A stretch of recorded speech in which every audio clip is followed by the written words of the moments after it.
And wouldn't it be interesting, how would your life be different if you had a second chance? Hey, you think about that. How would your life be different if every day you had a second chance? That's what they did. So let's have a second chance. We're going to do a song together as a group. All the guys, all the lads, when this hand goes up, all the lads, I need you to go, ooh, like you've never made that noise before. Go ahead, boys, you can do it. Go ahead. Awesome. All my amazing sisters in the room. When this hand goes up, please go, ooh. It's a little harder. I'm not sure if you saw it, I almost blacked out just now, but I'm standing. Try it, ladies, go ahead, go ahead. Okay. We can work on that. We're gonna do a song together. You know your cue, let's do this, okay? Caught in a trap, I can't walk out. Because I love you too much, baby.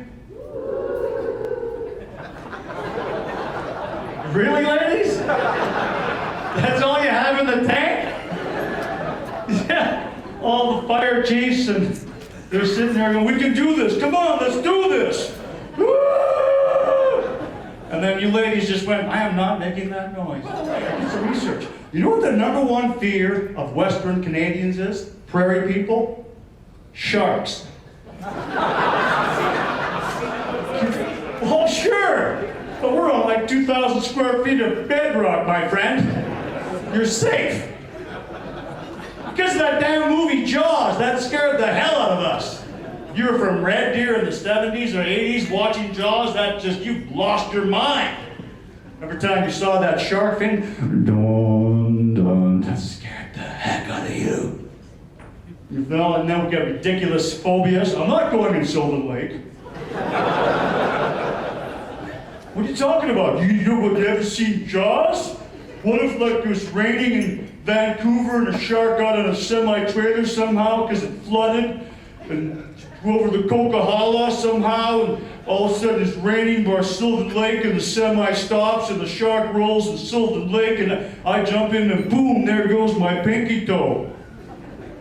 What if every time they showed that shark fin, what if they threw in a polka? That would have changed that movie.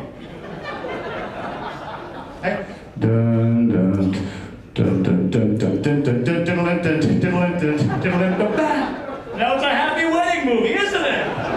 You jump in the water, grab the shark by the head. Get out of here, you crazy knucklehead. Firefighters are lucky. You have awesome opportunities. You get to be in a calendar. My buddy's a firefighter. He goes, hey man, check it out. I'm in a calendar. I'm Mr. May. What am I supposed to say? Sweet. That is a sweet. But you probably didn't know this. Every man has a thing called the male comfort zone. It's a 5-foot circle that every man lives in. Now, if any woman walks through our circle, we think we're in a relationship.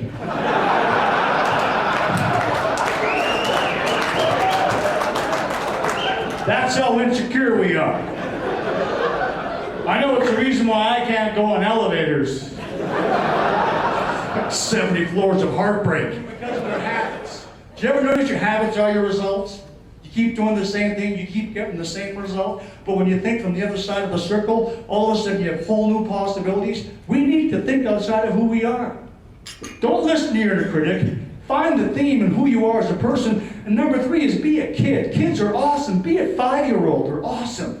Hey, most men know one dance move. No matter what the song is, this is our dance move.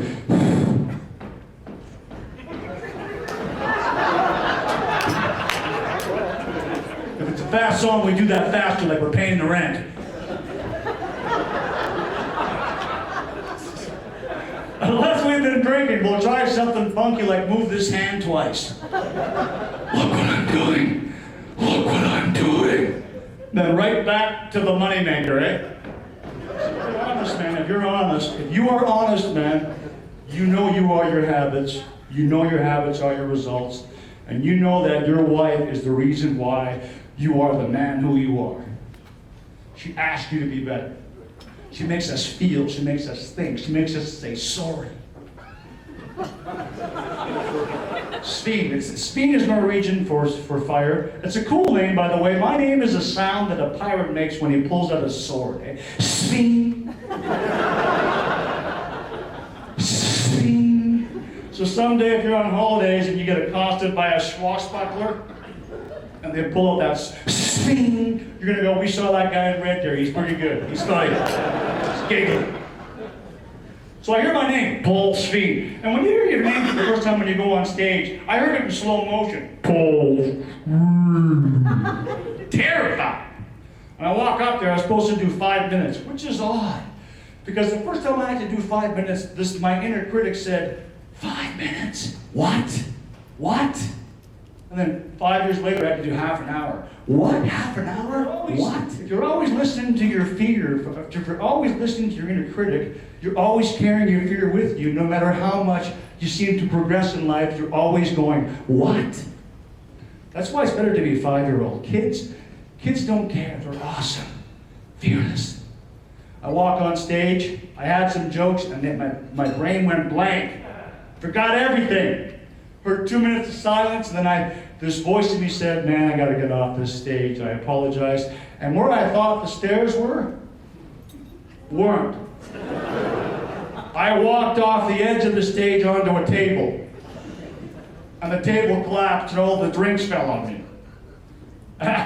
It's the difference, people, between being laughed at and laughed with. That was like my worst case scenario. So my keys were in the back, I ran home, and the next day there's one phone call. It was the manager of the comedy club, Judy. And she goes, Paul, I'm not gonna lie to you, that was the funniest thing I've ever seen. It was awesome watching you fall off the stage. It was like you were the idiot. Idiot. 25 years later, that woman is my manager, and we've toured all over the world together. There are no coincidences. I walked into my fear. I did it. And then intuition. I knew it when I first saw Noreen, my wife. I loved her. She loved to dance. We took swing dancing and 50s dancing, and I did it because I love her. But then I realized the reason why we're doing 50s songs is because her mother just passed away recently, and she loved the 50s. So every time my wife was dancing, she was thinking of her mom. It was attached to it. My wife has taught me how to share my feelings. Every one of you guys, your wife has taught you how to communicate. You're honest, because men are like animals. Ladies, your husband, when he saw you for the first time, he was like a gorilla in the mist. He was in the dark, staring at you, going.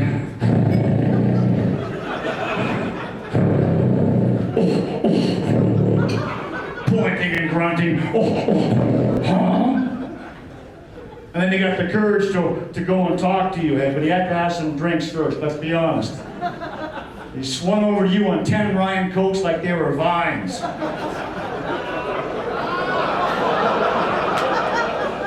Because no matter how much a guy drinks, everything in his brain always makes sense. It's always perfectly enunciated. It has a slight British accent. Because when guys drink, they think they're spies. Like in his head, he's walking over in his head, he thinks he's saying, yes, excellent, you're very attractive. Excellent. But what comes out is, so I'm from Prince Albert. I make fun of Prince Albert. I did a show there recently, and I booked in the hotel, and I asked the guy if he had cable, and he looked at me and he said, why, are you stuck? Really? Men are animals, eh? Women talk about sensuality because they're more evolved. Talk about their heart, men talk about sex. That's a different, seriously, we talk about sex. And if you ladies have the courage to talk to your husband about sensuality, that's like walking into a cave with a torch and trying to communicate with the missing link. Remember that first conversation? Come out of your cave, Mr. Caveman. Let's communicate my needs.